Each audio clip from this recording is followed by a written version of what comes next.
Hello everyone. We have come up with another experiment as part of our Do at Home experiment series. Today we will be looking at extraction of casein protein from milk.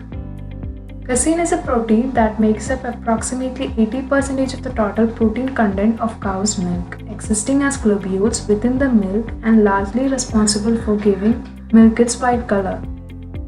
To conduct this experiment, we need 1 cup of boiled milk, vinegar, spoon and a dropper. Take the boiled milk in a cup, then add vinegar into the milk drop by drop.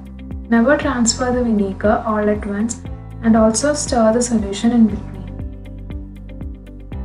You can see that this precipitate is forming slowly.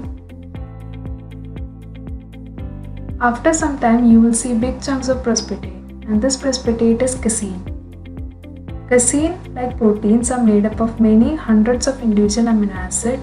Each may have a positive or a negative charge depending on the pH of the milk system. At some pH value, all the positive charges and all the negative charges of the casein will be in balance, so that the net charge of the protein will be 0. That pH value is known as the isoelectric point of the protein and is generally the pH at which the protein is least soluble. For casein, the isoelectric point is approximately 4.6 and it is the pH at which the casein is precipitated. So when we add vinegar into the milk, the charges in casein is neutralized and are precipitated out of the milk. So that's it for this experiment. We hope you enjoy this experiment. Thanks for watching.